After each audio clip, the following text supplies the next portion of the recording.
주님 사랑해요.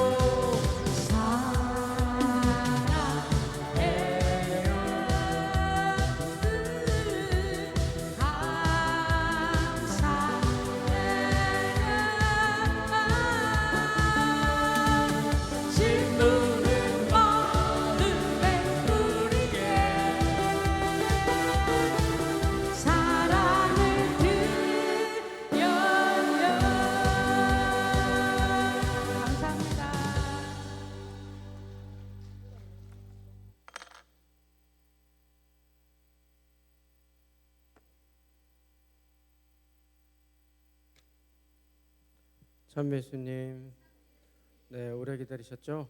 좀 늦어서 죄송합니다. 우리 시작 기도하고 강의하겠습니다. 성부와 성자와 성령의 이름으로. 우리를 이 자리에 불러주신 하나님, 오늘 이 자리를 예수 그리스도의 성혈로 덮어주십시오.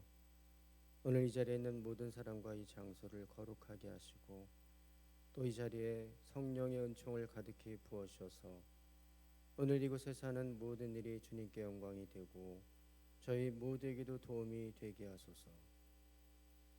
또한 저희를 위해서 늘 기도해 주시는 성모 어머님, 이 시간도 저희들에게 필요한 은총을 전구하여 주소서.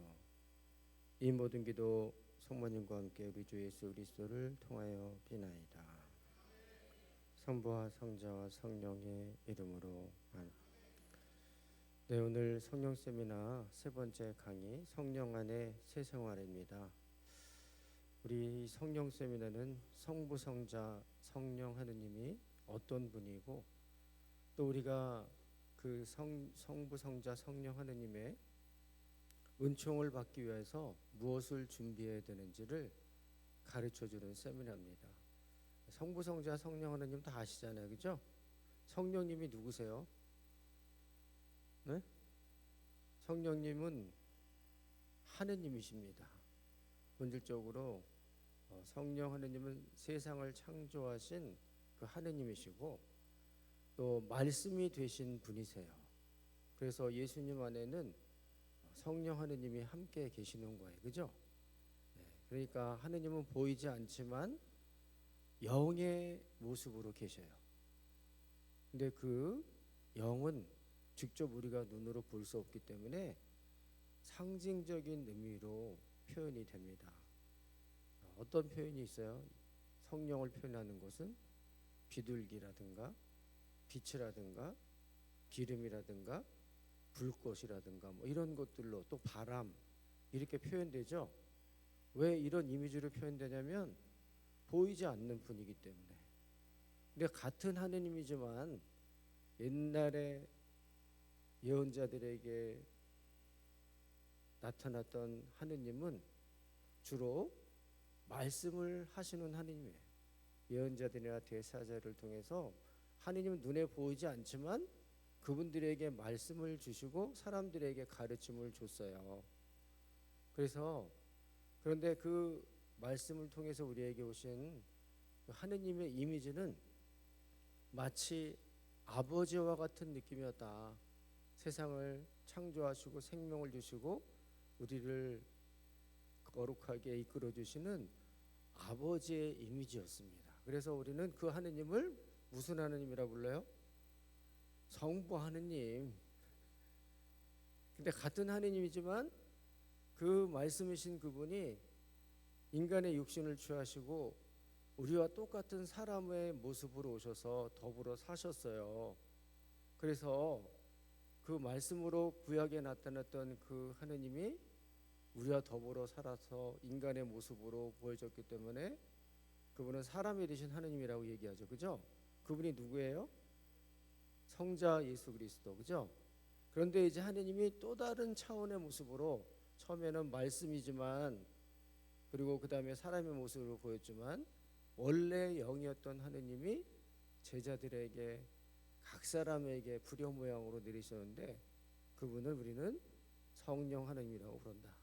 구분은 할 수 있지만 다 같은 분이에요, 그죠? 제가 여기 있지만 여기서는 저를 신부님이라고 불러요, 그죠? 제 고등학교 동창들은 저를 뭐라고 불러요? 창진아 그래요, 그죠? 집에 가면 저는 아들이에요, 그죠? 네? 제가 어떤 역할이나 어떤 행동을 하느냐, 각 역할과 위치에 따라서 다르게 불리지만 본질적으로 저는 한 사람이죠. 같은 사람이죠.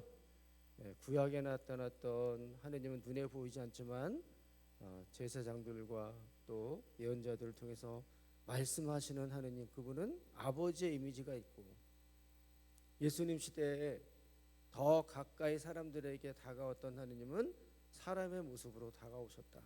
그런데 이제 예수님이 부활하시고 승천하신 다음에 제자들이 오순절날 기도하고 있을 때 불형 모양으로 나타나신 그 하느님은 영의 하느님으로서 우리에게 인식이 되었다. 그러니까 영의 하느님은 보이지 않는 분이기 때문에 이렇게 상징적으로 표현되지만 다 똑같은 하느님이다. 아시겠죠? 그러니까 성령 하느님을 만나면 누굴 만나냐면은 예수님을 만난 거고 성부 하느님을 만난 거예요. 아시겠어요? 네. 근데 제자들이, 예수님께서 제자들에게 말씀하셨어요. 너희는 머지않아 성령으로 세례를 받게 될 것이다.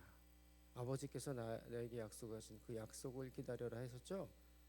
아버지께서 나에게 약속하신 그 약속이 뭐예요? 성령 하느님이 오실 것을 약속하신 거예요. 제자들이 오순절날 기도하고 있을 때 불형 모양으로 제자들에게 내려오셨다 그랬어요.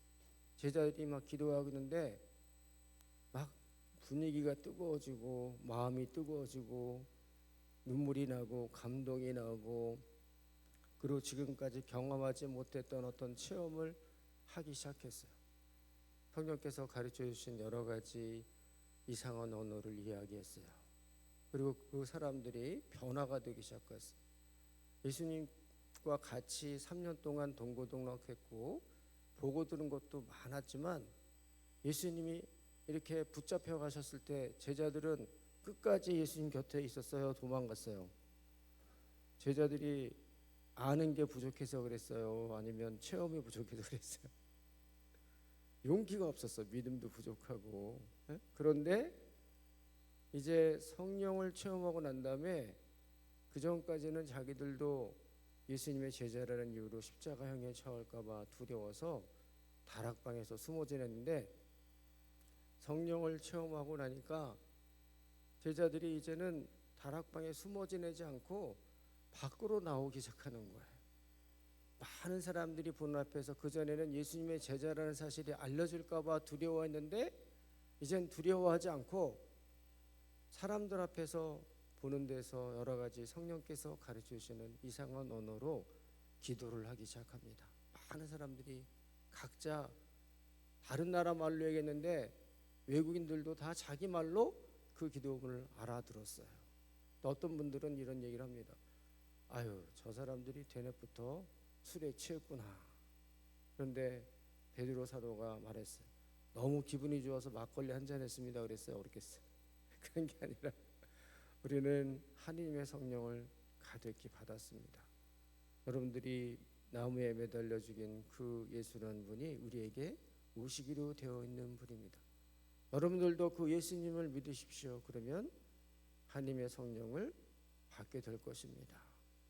그런데 베드로가 본래 배운 것이 없는 사람이었어요. 베드로가 중학교를 나왔을까요? 대학교를 나왔을까요? 그런데 베드로가 말을 하기 시작하니까 그 말이 사람의 언어를 통해서 나오지만 성령께서 그런 지혜와 능력을 주셔서 말씀하시는 언변이었기 때문에 능력이 드러나는 거예요. 그러니까 사람의 입술을 통해서 말하지만 성령께서 각 사람의 심령에 직접 말씀하기 때문에 사람들이 감동을 받아요. 얼마나 영향력이 있었냐면 그 자리에서 5천 명이나 되는 사람이 무릎을 꿇고 예수님을 주님으로 믿게 되는 거예요. 이제 성령을 받게 된 제자들의 삶은 달라지기 시작했습니다. 이전에는 폐쇄적이었고 소극적이었던 사람들이 아주 개방적이고 적극적이고 사람들을 찾아다니고, 믿음과 용기가 없어서 예수님 곁을 지키지 못했고 숨어 지냈지만 이제는 사람들이 보는 앞에서 바로 예수님이 우리의 주님이라고, 하느님의 아들이라고, 구원자라고 증언하고 다닙니다. 그리고 이들은 이제 다른 사람들의 박해라든가 멸시를 두려워하지 않아요. 다른 사람들이 이 사람들을 박해할 때마다 우리가 예수님의 이름으로 모욕을 받는 것을 오히려 기뻐하였습니다. 그리고 우리에게 예수님 외에는 구원을 주신 다른 이름이 없다라고 하면서 예수님을 이제 전하러 다니기 시작하는 거예요. 박해도 받고. 그런데 이렇게 신앙생활이 변하고 내면이 변하기 시작하고 용기가 있고 믿음에 대한 확신이 있게 되면서 사람들은 그들의 모습에 변화를 봅니다. 또 어떤 변화가 있었냐면요, 이렇게 신앙생활도 변화가 있고 그렇지만 그들에게 믿음도 뛰어나게 됐어요. 그리고 성령께서 그들 안에서 활동하시면서 다양한 성령의 은총이 그들의 생활 안에서, 모습 안에서 드러났어요. 베드로와 요한이 성전에 기도하려고 갔는데 어떤 나면서부터 안진뱅이가 동냥을 했어요. 근데 베드로가 뭐라 그랬어요? 내가 돈은 없지만 너에게 예수 그리스도의 이름으로 명령하노니 일어나 걸어라 그랬어요. 예수 그리스도의 이름으로 명령하니까 그 안진뱅이가 일어나서 걷기도 하고 뛰기도 하면서 하느님을 찬양하였다고 합니다. 예수님의 제자들은 온 세상을 돌아다니면서 착한 일을 행하고 병자를 고치고 마귀를 쫓아내면서 예수님에 관한 기쁜 소식을 전하기 시작하는 거예요. 그러니까 예수님을 전하는 것이 두려움과 불편하고 부담스러운 일이에요? 아니면 즐겁고 기쁘고 보람된 일이에요? 예수님을 전할 때마다 하느님의 능력이 자기들을 통해서 일어날 때 그거 신나는 일이 안 신나는 일이에요? 예수님에 대해서 막 전할 때 병자가 있으면 병자를 막 고쳐줘 봐요. 죽은 사람도 살리고 마귀도 쫓아내고 힘들어하는 사람들의 문제를 하느님의 능력으로 해결해 주기 시작했을 때 그들의 말씀이 참되다는 것을 주님께서 증명해 주시기 위해서 그런 다양한 기적과 은사들과 표징들을 보여주실 때 사람들은 이분들이 정말 예수님께로 온 사람이구나, 이 사람들은 정말 하느님의 사람들이구나, 이런 표징과 이런 징표들을 통해서 볼 때 이들이 전하고 있는 말은 확실한 진리가 맞다. 그러겠어요, 안 그러겠어요? 어떤 사람이 막 병이 심하게 들려가지고 도저히 의사들도 못 고치는데 막 와서 예수님의 이름으로 일어나라고 기도하니까 탁 일어나서 살아나 봐요. 그럼 하느님 믿겠어요, 안 믿겠어요? 예수님이 진짜 살아계신 분이라는 거를 믿을 수밖에 없겠죠? 마귀 들린 사람들이 막 사람을 괴롭히고 있을 때 여러분들이 가서 마귀를 쫓아내고 그 사람이 멀쩡하게 해방되는 모습을 볼 때 여러분도 기쁘겠지만 그것을 목격한 다른 사람들은 하느님이 정말 이 마귀보다 더 강한 존재이고 그리고 우리를 해방시켜주는 참된 구원자라는 사실을 그것을 보게 될 거 아니에요, 그죠? 그러니까 능력을 가지고 복음을 전하는 생활을 사도들이 했다라는 거예요. 그거 다 아시죠? 그리고 예수님은 제자들에게 말씀하십니다. 믿는 사람들에게는 기적이 따르게 될 것인데 내 이름으로 마귀를 쫓아내고 여러 가지 이상한 언어를 이야기하고 뱀을 주거나 독을 마셔도 해를 입지 않으며 병자에게 손을 얹으면 병이 나을 것이다. 누구한테 해당되는 거예요? 12 사도들에게만 해당돼요? 아니면 믿는 사람들이 누구예요? 믿는 신자들이죠? 여러분들은 마귀를 쫓아냅니까? 아니면 마귀에게 눌려 삽니까? 쫓아내야 되죠? 이상한 언어를 이야기합니까? 안 합니까? 이상한 언어 하는 사람들이 이상하다고 생각돼요? 네? 안 그렇죠? 그리고 여러분들은 병자에게 가서 기도해 줍니까? 여러분들이 막 기도하니까 사람들이 막 낫고 그런 일이 있었어요? 그런 적도 있죠? 그런 적이 있으면 너무나 기쁘지 않아요? 그러니까 믿는 사람들에게는 이런 삶이 아주 정상적인 삶이다. 그래서 초대교회 때 이렇게 사람들이 막 복음을 전하고 능력이 드러나고 이렇게 하다 보니까 제자들이 사는 그곳에 사람들이 막 모이기 시작했어요. 저들과 주님이 정말 함께 계시는구나. 저들 곁에 가면은 정말 진리의 말씀을 듣겠구나. 저들을 통해서 하느님의 사랑과 능력을 경험할 수 있겠구나 하고 사람들이 알아서 그냥 다 와서 모였어. 그래서 자기의 가진 재산을 다 팔아서 같이 살고 공동생활을 하고 거기에서 미사를 드리고 가르침을 하고 서로 친교를 나누면서 이렇게 살아왔다라는 거예요. 이게 바로 가톨릭 교회의 시작이죠. 아, 몰랐어요? 가톨릭 교회가 이렇게 시작됐다니까. 초대교회가 이렇게 시작해서 지금 2000년 지나서 이렇게 큰 조직으로 변모했는데, 그때는 하느님은 눈에 보이지 않지만 이 공동체 안에서 서로가 서로에게 사랑을 나누어주고 아픈 사람들 위해서 기도해주고 누군가 힘든 문제를 있을 때 하느님의 능력으로 위로해주고 하느님 말씀을 듣고 싶을 때 어떤 분을 통해서 예언의 말씀이 퍼지고, 그냥 눈으로 보이진 않지만 성령의 다양한 모습이 공동체 안에서 드러나니까 여기에는 하느님이 계시는구나. 하느님의 모습은 볼 수 없지만 이곳에 가면 체험이 되는구나. 하느님의 말씀을 들으려면 이 공동체 안에 가면 되는구나. 거기가 바로 가톨릭 공동체예요. 그러니까 우리가 모이는 이곳이 바로 예수님이 거하시는 곳이다. 예수님이 다스리는 곳이다. 우리 공동체가 바로 하느님이 다스리는 하늘나라의 시작이다. 이곳에서 하늘나라에 갈 수 없지만 초대교회 때는 그들의 공동체 안에서 하느님의 통치가 이루어지는 그것을 경험하고 살았어요. 하느님 나라가 어떤 나라예요? 하느님이 다스리는 나라가 하느님 나라예요. 그죠? 안 그래요? 하느님 나라는 하늘에 있는 나라를 하느님 나라 그래요? 아니면 하느님이 통치하시는 나라가 하느님 나라예요? 그러면 이 공동체 안에 하느님이 계시면 여기서부터 하느님 나라가 시작하는 거죠. 하느님 나라는 이미 시작되었다. 회개하여라. 하느님 나라가 가까이 왔다.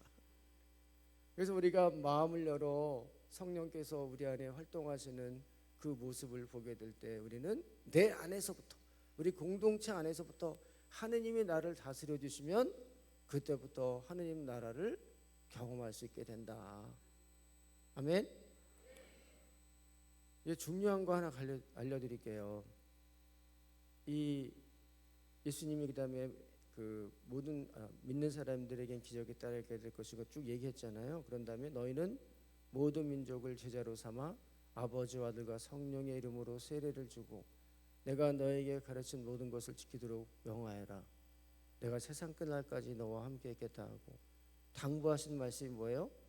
모든 사람들에게 가서 복음을 전하고 그들을 아버지와 아들과 성령의 이름으로 세례를 주라 그랬어요. 그죠? 세례를 받는 것은 굉장히 중요한 사실이다. 세례를 받는다는 것은 예수님과 하나 되는 거예요. 네? 성부, 성자, 성령 하느님과 하나가 되는 거예요. 육체적으로는 이렇게 떨어져 있지만 영적으로는 성부, 성자, 성령 하느님과 하나가 되는 것이다. 예수님이 세례 받을 때 성령이 오셨잖아요. 우리가 세례를 받는 순간 우리는 어떤 결심을 합니까? 여러분은 마귀를 끊어버립니까? 여러분은 죄를 끊어버립니까? 했죠? 성부, 성자, 성령으로 세례를 받는, 물에 몇 번 들어가요 원래? 옛날에는 세례 받을 때 강에서 직접 세례를 베풀었거든요. 그래서 물속에 들어가요.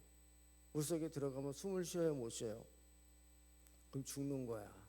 그러다가 다시 나와요. 그럼 부활하는 거죠? 몇 번 해요? 3번. 3번에서 한 번 싹 들어가면 나는 세상에 대해서 죽는 거예요. 그리고 일어나서 하느님에 대해서 사는 거야. 성부 하느님. 또 쓱 들어가. 그럼 또 죽어. 나는 내 욕심에 대해서 죽는 거예요. 그리고 다시 일어나면 성자 하느님과 함께 부활하는 거예요. 나는 또 한 번 들어가요. 그럼 나는 악신과 악에 대해서 죽고 다시 부활하면서 성령 하느님 믿고 따르는 거예요. 아시겠죠?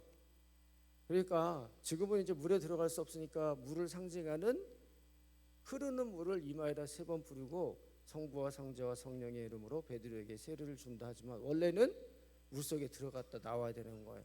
여러분들은 세상에 대해서 죽고 마귀에 대해서 죽고 여러분의 욕심에 대해서 죽고 이제는 누구에 대해서 사는 거예요? 성부, 성자, 성령 하느님에 대해서 사는 거죠.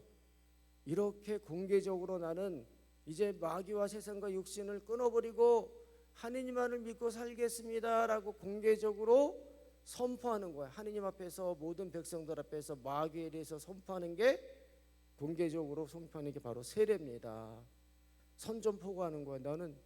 나는 옛날에 너네들과 같은 편이었지만 이제 너네들을 배신하고 나는 하느님 편에 서겠다. 나는 이제 어둠이 아니라 빛의 세계로 가겠다. 나는 너희들을 완전히 반대하고 성부 하느님께로 돌아서겠다. 나는 이전에는 어둠의 자식이고 너희의 밑에 있었지만 나는 이제 하느님께 속한 백성, 하느님의 거룩한 나라, 그의 거룩한 사제가 된다라고. 그리고 내 이름은 나는 이 땅에 살지만 내가 세례를 받으면서 하느님께 속해 있기 때문에 나는 하느님 나라의 시민권을 얻게 된다라고 하는 공식 선언인 것이죠. 그 세례 다 받으셨어요? 그 세례를 받을 때 눈에 보이지 않지만 성령 하느님이 우리 안에 계신다라는 거. 이제 그분과 더불어 사는 것이다. 이제는 내가 사는 것이 아니라 나를 위해서 자기 아들을 내어주신 하느님의 아들 그리스도를 믿는 믿음으로 이제 사는 거예요. 세례 받는 순간 성령이 우리 안에 오시기 때문에 성령께서는 우리 안에서 어떤 일을 하시냐면요, 하느님을 아빠, 아버지라고 깨닫게 해주시고 그렇게 호칭할 수 있도록 해주십니다. 여러분들은 하느님을 아빠, 아버지라고 불러요? 아니면 아버님, 춘부장님 이렇게 불러요? 예수님이 하느님을 뭐라고 불렀어요? 아빠, 아버지, 아주 친밀하게 불렀잖아요. 예전에는요, 예수님 시대 그 이전에까지는 감히 하느님을 하느님이라고 부를 수 없었어요. 그냥 주님, 아도나이 이렇게 불렀어요. 그런데 우리는 주님이라는 걸 넘어서 이제는 뭐라고 불러요? 아빠, 아버지. 예수님 안에 성령이 살고 계셨죠? 예수님이 하느님을 뭐라고 불렀어요? 아빠, 아버지. 예수님 안에 그 계셨던 똑같은 성령이 각 사람 위에 우리 안에 불효 모양으로 오듯이 우리 안에 다 오셨기 때문에 이제 우리는 하느님을 아빠, 아버지라고 부를 수 있게 되고요, 정말 하느님을 나의 아버지라고 사랑할 수 있게 된다라는 거예요. 여러분들 하느님 아버지 그런 게 불편하시면 손 들어보세요. 한 번도 본 적이 없는데 어떻게 아버지라고 부르냐? 내 아버지가 따로 있는데. 근데 여러분들은 전혀 거부감이나 불편함이 없이 예수님처럼 아주 친근하게 하느님을 사랑하는 마음으로 아빠, 아버지라고 부르잖아요. 우리에게 오신 그 성령은 우리를 다시금 노예로 만들어서 공포로 몰아넣으시는 분이 아니라 하느님을 아빠, 아버지라고 고백할 수 있게 하시는 분이다. 여러분, 하느님 아빠 할 수 있는 분들은 내 안에 성령이 와 계신 거예요. 그리고 또 이 성령께서 하시는 일은 뭐냐면 우리 안에서 예수님이 누구신지를 깨닫게 해주신다. 예수님이 진정 나의 구원자라는 사실을 알게 해주신다라는 거예요. 그래서 요한은 저 사람이 세상으로부터 온 사람인지 마귀로부터 온 사람인지 하느님께로부터 온 사람인지를 알려면 예수님을 너의 구세주라고 고백할 수 있냐라고 물어보라 그랬어요. 여러분 옆집에 살고 있는 사람, 성당 앉아있는 그 사람한테 예수님을 아냐 그러면 들어봤을 거예요. 알아요.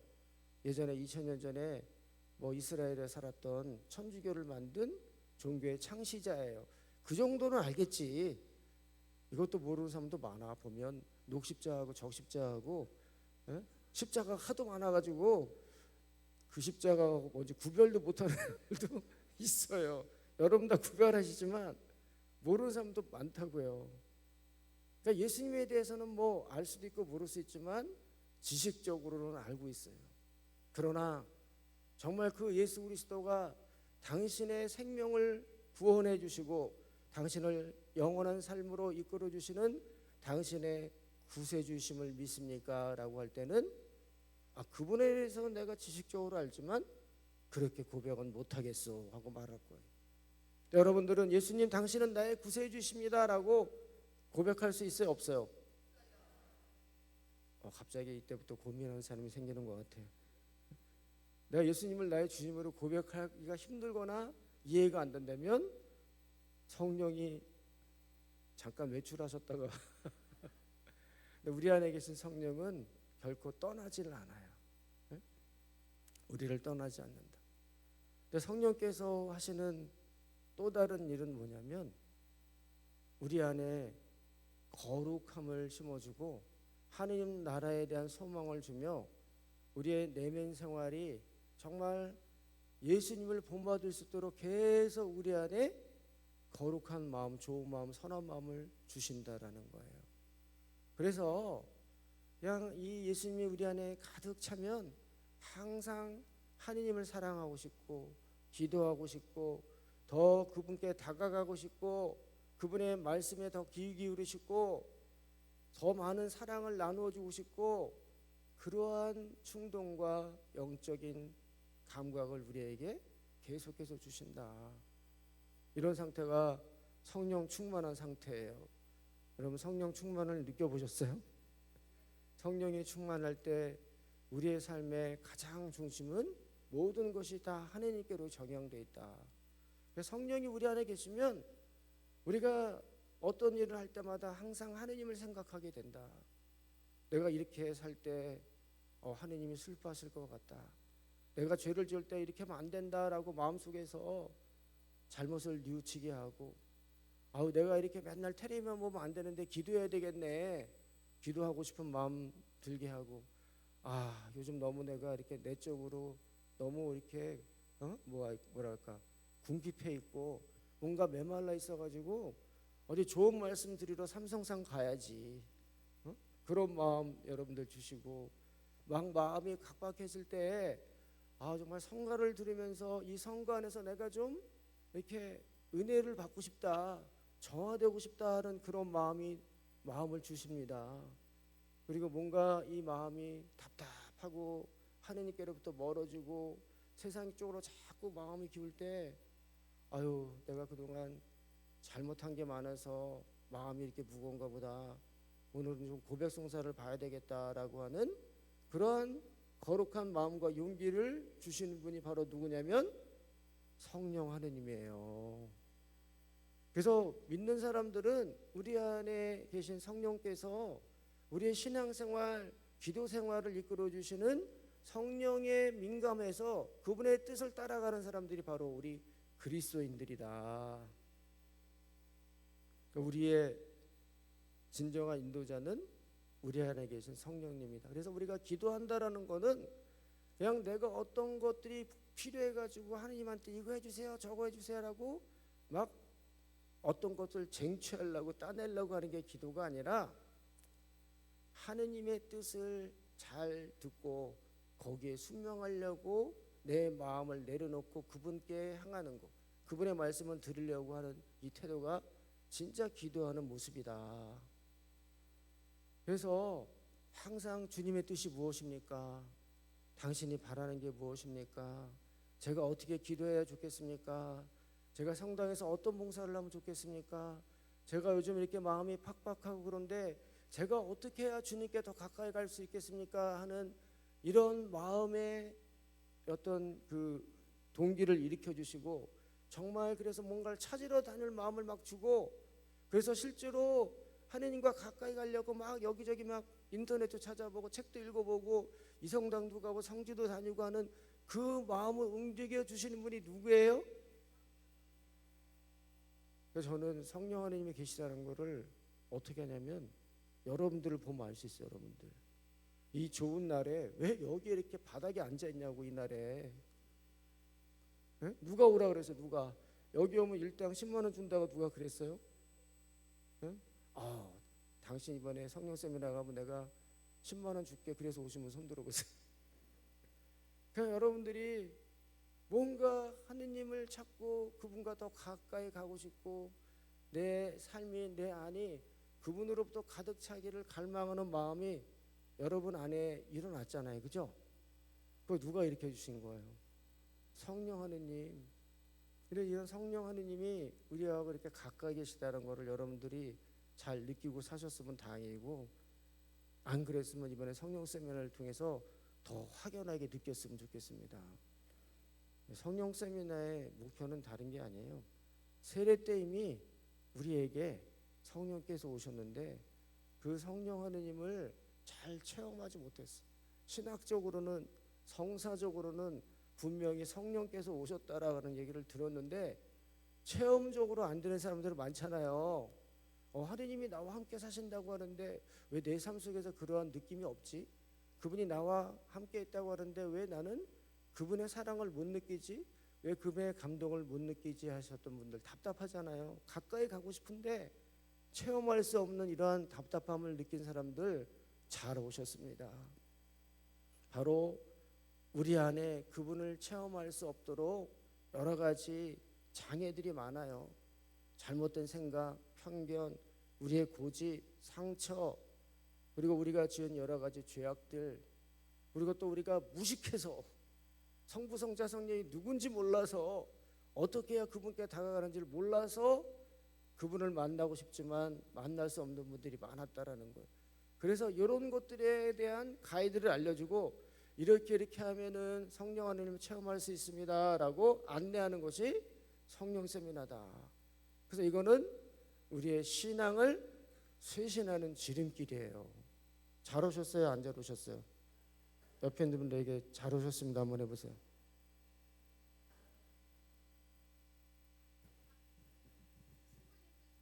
네, 잘 오셨어요. 오늘하고 좀 고생했어요. 네, 이제 이런 성령 하나님께서 우리의 내면 생활을 이끌어주면서 끊임없이 우리가 예수님을 닮아갈 수 있도록 우리 내면을 이끌어 주십니다.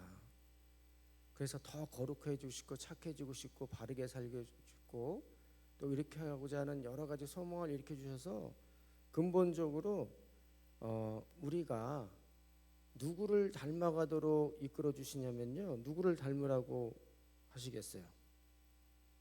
성모님도 닮고 또 근본적으로 예수님의 모습을 닮아가도록 이끌어 주십니다.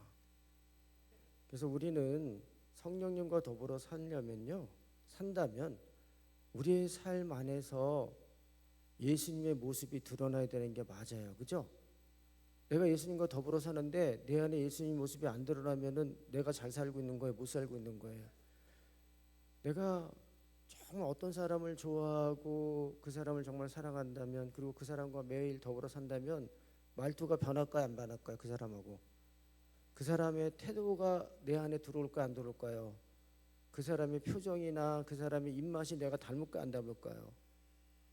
여러분들 많이 사랑해 보셔서 알잖아요. 그죠? 예수님을 많이 사랑하면, 그리고 그분과 더불어 많은 시간을 보내고 마음으로 그분과 많이 합쳐지면 그는 예수님을 닮은 사람이 될 것이다. 그래서 성령의 예수님의 인격을 뭐라 그러냐면 성령의 열매라고 해요. 성령의 열매. 예수님을 오랫동안 믿고 따르고 그분의 뜻에 따라서 살았던 사람들은 그 인격 안에 예수님의 성품이 드러난다. 여러분들 예수님의 성품이 여러분 안에서 드러나요? 영세 받은 지 30년 되시는 분 손 들지 마세요. 어릴 때부터 정말 예수님을 잘 믿고 따르면 그 사람의 내면이 예수님의 인격으로 변화해야 돼요. 이것을 성덕이라고 얘기한다. 저 사람은 성덕이 뛰어나다라는 얘기 들어보셨어요? 그 사람은 예수님의 모습을 드러내는 열매가 가득히 드러난다라는 것이. 성령의 9가지 열매가 있는데 뭐냐면 사랑이라는 게 있습니다. 사랑. 이 사랑이라는 것은요, 원수까지도 사랑할 수 있는 마음이에요. 그러니까 예수님이 원수를 사랑하고 십자가에서 사랑하라고 하셨고, 십자가에서 당시를 못 얻겠던 저 사람들을 용서하셨잖아요. 근데 정말 이 사랑이 많은 사람들, 이런 사람들은 정말 그들 안에 예수님의 모습이 드러나는 거예요. 우리 마더 데레사 아세요? 그분이 유럽에 살아서 잘 살 수도 있는데 저기 인도의 가장 어려운 지역 가서 자기 가족도 아닌, 그리고 전혀 모르는 정말 버려진 병자들, 소외된 사람들 위해서 평생을 바쳤어요. 그분 안에서 어려운 사람, 가난한 사람, 병든 사람들을 극진히 사랑하셨던 예수님의 모습이 보여요, 안 보여요? 그 사람 꼭 예수님 모습 보는 것 같죠? 네, 그런 사랑의 열매를 우리도 맺어야 된다. 기쁨이라는 건 뭐냐면 잠시 뭐 어떤 좋은 일이 있어가지고 기분이 좋아서 얻는 그 기쁨과는 달리, 기쁜 일이 없더라도 내 안에 주님께서 살아계시다는 거, 주님 생각을 하기만 해도 가슴이 울렁거리고, 주님 이름만 불러도 눈물이 나고, 그분을 생각하기만 해도 내 마음이 정말 좋은 마음으로 가득하다. 그래서 나는 별로 세상적으로 기뻐할 일이 없어도 예수님 때문에 만족해요. 예수님은 이 세상 무엇과도 바꿀 수 없는 가장 나의 소중한 보물이랍니다. 그 무엇과도 바꿀 수 없는 그분이 내 안에 계시기 때문에 나는 삶의 기쁨과 보람을 느껴요. 이런 분 계시면 한번 손 들어보세요. 아, 우리 사변화자매는 거의 다 아멘. 사변화자매는 성인이야, 성인. 우리는 그렇게 살기를 원하잖아요. 네, 정말 사랑을 많이 받지 못해서 마음이 이기적이었고 미움과 분노가 가득 찼던 사람들은 정말 예수님의 그 사랑의 모습을 살고 싶은데 잘 될까요, 안 될까요? 안 되잖아요. 상처가 많아서. 그래서 예전에는 그냥 화나면 화나는 대로, 싫으면 싫은 대로, 본성대로 살았는데, 예수님을 믿고 난 다음에는 나 이렇게 살아서는 안 되는데, 예수님처럼 사랑하고 살아야 되는데 하면서 엄청 고민도 많이 하고 자기의 상처 때문에 주님 앞에 무릎 꿇고 울기도 하면서 얼마나 많은 기도를 할까요? 그죠? 그러다 보면 어느새 그 사람은 예수님의 모습을 닮은 사랑의 모습으로 변할 겁니다. 지금은 기뻐할 것이 없어서 늘 주변에 슬픈 일들로만 가득한 것 같은데, 정말 예수님을 만나서 그분이 진정 나의 만족이 되시고 기쁨을 주시는 분이라는 것을 깊이 체험하게 될 때에는 주변에 조금 다른 뭐 불편한 일이 있더라도, 기뻐할 일이 없더라도 예수님 안에서 그분을 생각하면 기쁜 마음이 우러나오는 사람입니다. 그래서 항상 그 사람 안에 명랑하고 기쁜 마음이 있어요. 예수님이 함께 계시기 때문에. 여러분들도 그렇게 주변에 누가 기쁘게 잘 살고 상냥하게 되면 그 사람이 참 좋죠? 여러분들 모두가 다 그렇게 되시기를 바랍니다. 네, 평화의 열매가 있어요. 내가 주는 평화는 세상이 주는 평화와 다르다. 그러니까 잠깐 이렇게 있다가 없어지는 평화가 아니라 그냥 주님께서 그 마음을 잡아주시는 거예요. 막 환난과 시련과 역경이 있어서 막 뿌리채 흔들리고 안전부저 못하고 막 이러지도 못하고 저러지도 못하고 그러는 것이 아니라, 주님께서 그 내면을 붙잡아 주시기 때문에 기쁜 일이 있을 때나 슬픈 일이 있을 때나 환난 가운데서도 그 마음의 평정을 잃지 않고 중심을 잡는 거예요. 그러니까 주님께서 이렇게 제자들이 폭풍우가 막 있다 보니까 막 다 죽게 되었어요. 그런데 예수님은 백고물에서 주무시고 계셨어요. 그죠? 너희는 왜 이렇게 믿음이 없느냐? 바로 그거와 똑같은 거예요. 내 안에 예수님이 계시면 바깥에 어떤 시련과 풍랑이나 이런 것들이 날 고통스럽게 하더라도 그분이 내 마음을 꽉 잡아주시니까 믿음을 잃지 않고 항구하게 나갈 수 있는 이런 은총이라는 거죠. 근데 이런 은총을, 이런 열매를 맺기까지는 무수한 실패를 경험했을 것 같아요. 아유, 힘들어. 주님, 이게 다 죽게 되었습니다. 어쩌고 저에게 이렇게 고통스러운 일을 허락하십니까? 막 그렇게 하다가도 이제 주님께서 함께 계시다라는 것을 내가 그렇게 막 안절부절 못하고 그래봐야 그 시간에 차라리 주님 앞에 가서 기도하는 게 낫겠다. 이렇게 하다 보면 문제가 해결되고 은총을 받게 될 때 이제는 더 이상 그런 것에 연연하지 않고 내 안에 계신 그 주님을 바라보면서 안정감을 누릴 수 있는 이런 열매를 맺게 되리라 믿습니다. 인내도 마찬가지. 인내라는 건 뭐 잘 참는다는 의미 뭐 그런 거지만 주님께서 나를 다루시는 방법을 이제 알아요. 그래서 주님의 때를 기다릴 줄 아는 인내인 거예요. 지금 당장 뭐가 안 이루어지고 지금 뭔가 어려운 일이 있더라도 막 주님 어떻게 도와주세요라고 막 하고 막 처음엔 그러죠. 막 부르짖고 막 철야기도에 화요 철야 갔다 금요 철야 갔다 수요 철야 갔다 잠을 언제 자는지 몰라. 처음엔 다 그래요. 막 그렇게 기도만 하고 그때는 그렇게 하는 게 사는 거니까 이제 그렇게 하다가 몇 번 그런 과정을 겪으면서 깨닫는 것들이 있어요. 아, 이 과정 속에서 하나님께서 나에게 이런 것들을 처리하셨구나. 처음에 나는 그것이 시련이다라고 생각하고 세상을 원망하고 하나님을 원망했는데 하나님은 그런 시련과 역경을 통해서 나에게 이런 걸 가르쳐 주셨구나. 나 이런 교만을 꺾으셨구나.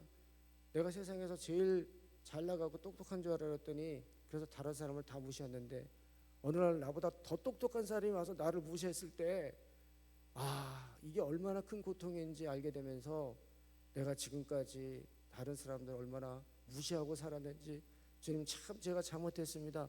이런 거 깨달아 보셨어요? 아, 그런 거 못 깨달아 보시면 손 들어보세요. 이제 깨달아야 돼. 주님과 더불어 살면서 이렇게 내 삶 속에서 이런 깨달음이 오게 되면 주님께서 나를 다루시는 방법을 알기 때문에 환난이나 역경이 와도 주님께서 처리하실 때까지 기다릴 줄 아는 인내. 네. 호의가 있습니다. 호의는 뭐냐면 내게 잘못한 사람들에게도 따뜻하게 적대적이 아니라 친절을 베풀 수 있는 사람이에요. 어떤 성인이 있었는데 그 성인이 강도를 만났어요. 그 강도가 다 뺏어갔어요. 속옷만 남겨놓고 다 뺏어갔어. 근데 이 사람이 강도를 막 쫓아가는 거예요. 여보세요 강도님, 너 왜 나 쫓아와? 그랬더니 다 가져갔는데 이거는 두고 가셨네요. 있는 거 같아서. 그러니까 이 강도가 회개한 거야. 회개. 이 사람이 너무나 그러니까 온유했구나. 온유하면서도 착하니까. 이러한 그 열매를 맺을 때 다른 사람들이 그 사람 앞에 가서 머리를 숙이는 거예요. 우리 프란치스코 성인들은 굉장히 온유하셨잖아요, 그죠? 그래가지고 늑대가 막 마을 사람들 했을 때 늑대한테 가서 형제여라고, 늑대한테 형제라고 뭐 알아들은지 모르겠는데 늑대가 그 사납던 늑대가 온순하게 돌아갔다 그래요.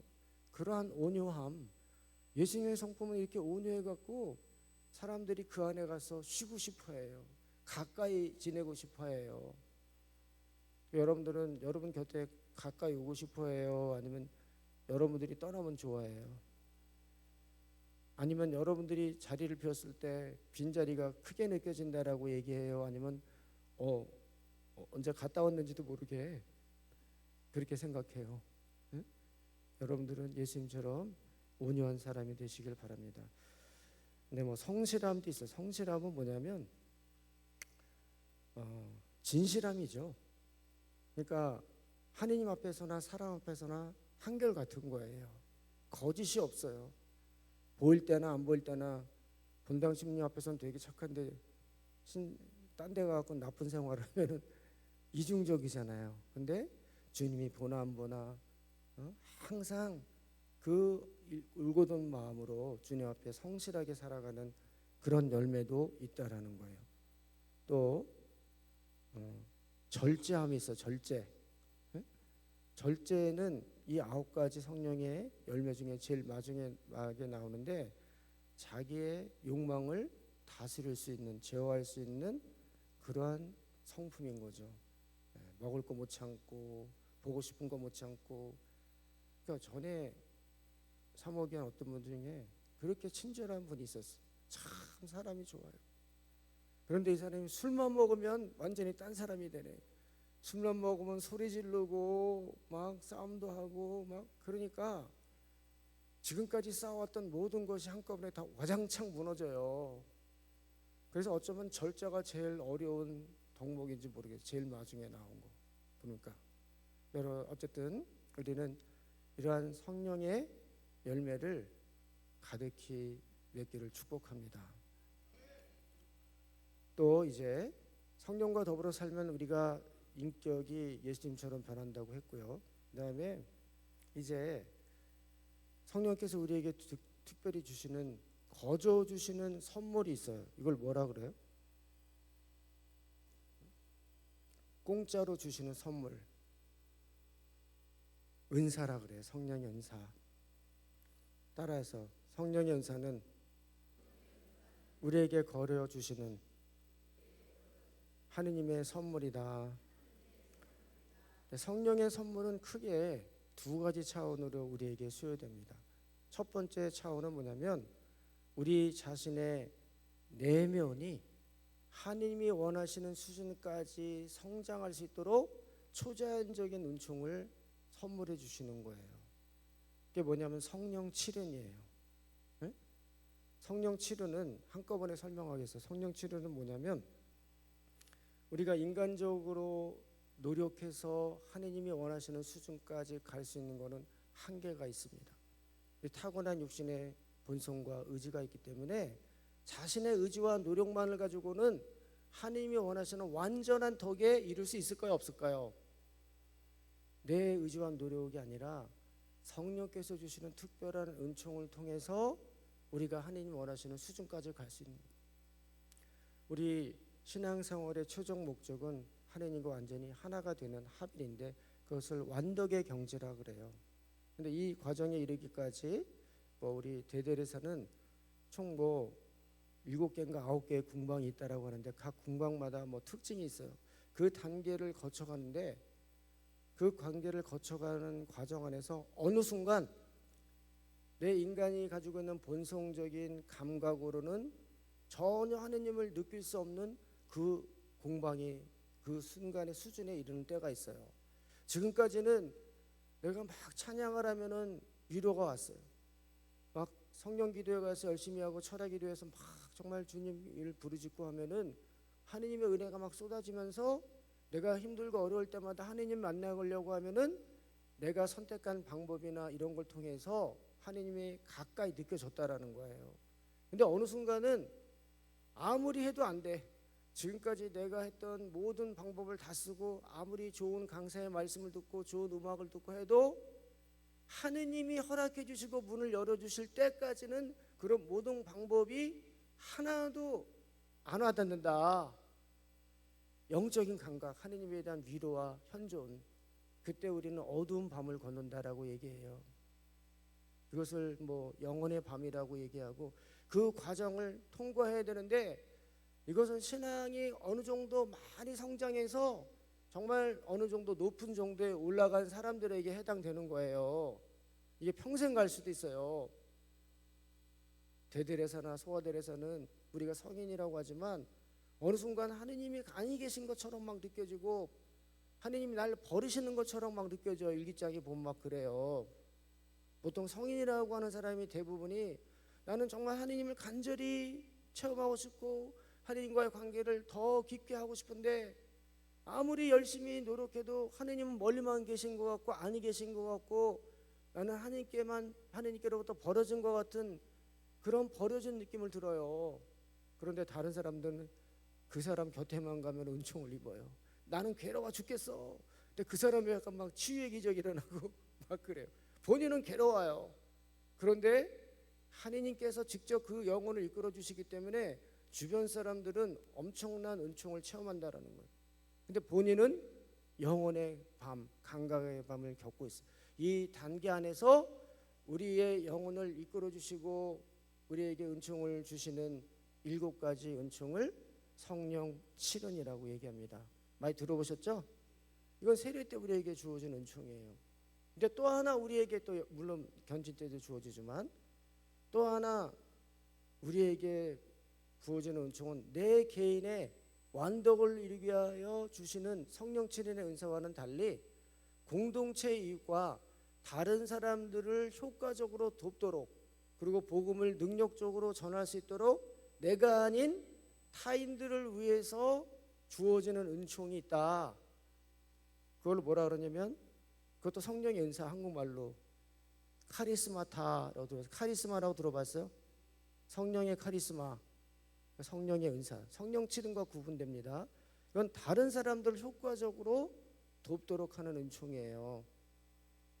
예를 든다면 병을 고치는 은사. 그러니까 성령께서 우리 안에 활동하시면요, 우리를 도구로 사용하기 때문에 그 도구로 사용하는 사람을 통해서 성령의 능력이 드러나는 거예요. 어떤 사람은 병을 잘 고쳐요. 다른 사람이 기도하면 잘 안 되는데 그 사람이 고치면 병이 잘 나요. 그러니까 이 은사는 뭐냐면 특정한 일을 효과적으로 할 수 있도록 성령께서 주시는 초자연적인 역량이다. 초자연적인 능력, 그 카리스마, 이거를 각 사람에게 나눠주는데 동등분배로 나눠줘요? 아니면 상위분배로 나눠줘요? 말이 좀 어려운가? 다 똑같은 은총을 주실까요? 사람마다 다른 은총을 주실까요? 사람마다 다 달라요. 어떤 사람은 예언하는 은총을, 어떤 사람은 사도의 은총을, 어떤 사람은 봉사하는 은총을, 어떤 사람은 찬미하는 은총을, 어떤 사람은 병 고치는 은총을 각 사람에게 다 달리 주시는데 누구 마음대로 줘요? 예수님 마음. 주님, 저는 찬양을 하고 싶은데요 라고 했지만 너는 그게 아니라 예언의 은사를 내가 줄게 하는 건 내 뜻이에요, 하느님 뜻이에요? 그러니까 그분 뜻에 따라야 되는 거예요. 물론 나도 기도해야죠. 내가 원하는 은총을 청하지만 그분은 당신이 원하는 은총을 우리에게 주신다. 그래서 초대교회 때 제자들이 이렇게 다양한 성령의 은총으로 복음을 효과적으로 능력적으로 전하기 시작했는데, 우리 가톨릭 교회는 초대교회 때 이러한 능력을 주시는 이 은총, 그것이 바로 성령 세례인데 이것을 제도화시켜서 성사로 만들었어요. 그게 무슨 성사예요? 변진성사 알아요? 변진성사가 뭐예요? 성인 만드는 성사예요. 변진성사가 바로 성령 세례예요. 위로부터 내려오는 은총을 우리에게 쏘아주시는, 부어주시는 능력이에요. 너희는 가서 모든 민족, 성령이 오시면 너희가 큰 힘을 받아 예루살렘과 온 유다와 사마리아와 땅끝까지 이르러 너희는 나의 증인이 될 것이다. 그러니까 이 성령의 카리스마, 성령의 특별한 이 능력을 우리에게 주시는 근본적인 이유는 뭐예요? 땅끝까지 이르러 나의 증인이 되도록 하기 위하여. 여러분들은 성령의 이 은총을 청할 때 뭐 하려고 받아야 돼요? 내가 뛰어난 능력자로 인정받고 싶어서 받는 사람 손 들어보세요. 내가 병을 잘 고쳐서 다른 사람들한테 막 인기를 얻고 싶다, 이래서 받으면 돼요, 안 돼요? 이 은사를 주시는 이유는 땅끝까지 이르러 나의 증인이 되라고 부른 거예요. 그래서 예수님을 전할 수 있는 그런 마음과 이런 의지를 가지고 있는 사람들에게 주님께서 그런 은총을 주신다. 아멘. 그래서 여러분들은 이제 성령 세미나를 받으면 우리 견진성사를, 근데 견진성사 받을 때 제가 딱 3사람 봤어요, 지금까지. 견진성사 받을 때 눈물이 나오고 심령기도 했다는 사람 지금까지 3명밖에 못 봤어요. 3명. 네? 주교님께서 이마에다가 기름 바르고 뭐라 그래요? 받은 적이 없어요? 기억이 안 나? 착한 사람이 되라고 하는 사람 손으로. 이제부터 착한 사람이 되어라. 이제부터 기도 열심히 하는 사람이 되어라. 그런 말 했어요? 아니면 주교님 다른 말 했어요? 무슨 말 했어요? 하느님의 종으로 살아라 그랬어요? 성령 특은의 나리를 받으시오 라고 얘기했네요. 들어보셨어요? 그것도 못 들어봤어요. 성령 특은이라는 게 뭐냐면 성령의 특별한 은총, 지금 말하는 이 성령의 카리스마예요. 특은이란 말은 특별한 은총의 중말인데, 이것은 어떤 일을 효과적으로 잘할 수 있도록 도움 은총으로 주는 거예요. 항상 나타나는 것이 아니라 그런 일이 필요할 때마다 보조 은총으로 나타난다는 뜻이에요. 말이 좀 어려운가? 제가 주일학교 교사할 때였는데 저는 초등부 교사하고 제 친구는 중고등부 교사였어요. 근데 중고등부 캠프 간다고 제가 지원을 나갔는데 그날 이제 캠프파이어를 해야 되는데 뭐 날씨 때문에 뭐 때문에 캠프파이어를 이렇게 이끌어가는 선생님이 못 오게 됐어요. 그런데 그때 기타를 칠 수 있는 중고등부 선생님은 안드레아 한 사람밖에 없었어요. 그래서 너밖에 없다. 네가 해야 된다. 저 이거 한 번도 안 해봤는데 어떻게 하는지도 모르겠는데요. 근데 어쨌든 너가 해야 된다 그러니까 그때부터 어떻게 했냐면 딴 사람들이 다른 프로그램 하고 있을 때 이 친구는 그 용문 캠프장 성취 접시를 가서 1시간 동안 주님 저 아무것도 못해요. 제발 한 번만 도와주세요. 오늘도 무사히 기도만 해서 기도만 할 줄 아는 게 없으니까 이건 내 힘으로 할 수가 없다라고. 그래서 이제 딱 그 캠프파이어 시간이 됐는데 이 친구가 떨리는 마음으로 성부와 성자하면서 무슨 노래를 딱 시작했는데 노래를 부르자마자 폭발적인 인기가 막 나오는 거야. 애들이 좋아하고 그 1시간 동안 너무나 잘했어. 그래서 와, 안드레아 선생님 이렇게 훌륭한 재주가 있는지 몰랐다고 그랬더니 안드레아가 뭐라고 하냐면 이거 제가 한 거 아니에요. 누가 했어요? 성령께서 하셨어. 이렇게 뭔가 어떤 일을 필요로 할 때 늘 있는 건 아니지만 특정한 일을 할 때 특정한 능력을 주시는 이 보조 은총, 이 특은이에요. 이게 특은. 일반적인 은총은 성령 칠은이에요. 아시겠죠? 본질적인 은총은 성령 칠은이라면 이건 특별한 일을 잘할 수 있도록 주는 은총이다. 그래서 주님 아픈 사람을 위해서 제가 막 낫게 해주고 싶은데 그리고 이 자리에서 어떤 아픈 사람이 있는데 누군가는 그 사람을 통해서 성령께서 일하셔야 되잖아요. 그죠? 그러니까 어떤 사람을 통해서 기도할 때 막 이렇게 특별한 은총이 있어서 잘 치유되면 그 사람은 그런 은사가 있는 거예요. 아시겠죠? 또 우리 예언의 은사가 있어요. 예언의 은사는 뭐예요? 하느님의 말씀을 공동체나 어떤 사람에게 대언해 주는 은사예요. 하느님께서 어떤 메시지를 전할 때 그 사람의 입술을 통해서 말하게 하십니다. 그래서 예언의 은사를 받은 사람은요, 뭔가 하느님의 메시지가 이렇게 딱 왔을 때 막 말해야 된다는 충동이 막 일어나요. 근데 이거 혹시 잘못하면 어떻게 할까 말까? 잘못했다가 망신당하는 거 아니야? 이러면 옆에 딴 사람이 말을 해요. 그러면 굉장히 막 죄책감도 들고 송구스럽고 아유 그때 아까 말할 걸. 근데 예언의 은사가 있으면 그 자리에 어떤 사람, 모든 사람에게 사용되고 특별히 어떤 사람들에게 그 말씀이 굉장한 영향력을 미칩니다. 개구리야, 오늘 내가 너를 성령 세미나에 불렀다. 그러니 의심하지 마라. 만일에 어떤 사람이 이렇게 예언을 했어요. 근데 여기에 개구리라는 사람이 아무도 없어. 그런데 저 뒷줄에 앉아있는 저분이 어렸을 때 별명이 개구리였어요. 그걸 이 자리에서 아는 분은 하느님밖에 없어. 그런데 개구리야, 내가 오늘 너를 불렀다. 오늘 그분은 아유 갈까 말까 엄청 망설였는데 그래서 여기 와서도 너무 강의가 지루하고 졸리고 재미없다 그랬는데 딱 그 말씀을 듣는 순간 하느님이 확실히 나를 부르셨구나 라는 믿음을 갖게 된다는 거죠. 이렇게 예언의 은사를 이렇게 우리가 선포하기 시작할 때 공동체라든가 공동체 안에 속한 어떤 사람들에게 하느님의 위로와 능력을 함께 하십니다. 지혜의 말씀 은사와 지식의 말씀 은사도 있습니다. 지혜의 말씀 은사는 뭐냐면요, 지혜의 말씀과 지식의 말씀 은사는 동전의 양면과 같은 건데 지식의 말씀 은사 먼저 얘기할게요. 지식의 말씀 은사는 사전에 매개체 없이 하느님께서만 알고 있는 지식을 그 은사 수요자에게 알려주시는 거예요. 그러니까 이거는 하느님 아니고 몰라. 하느님만이 아시는데 그 은사 수요자는 그거를 알아요. 하느님께서 주시는 그 지식의 은사를 통해서 알아서 얘기를 해주는 거예요.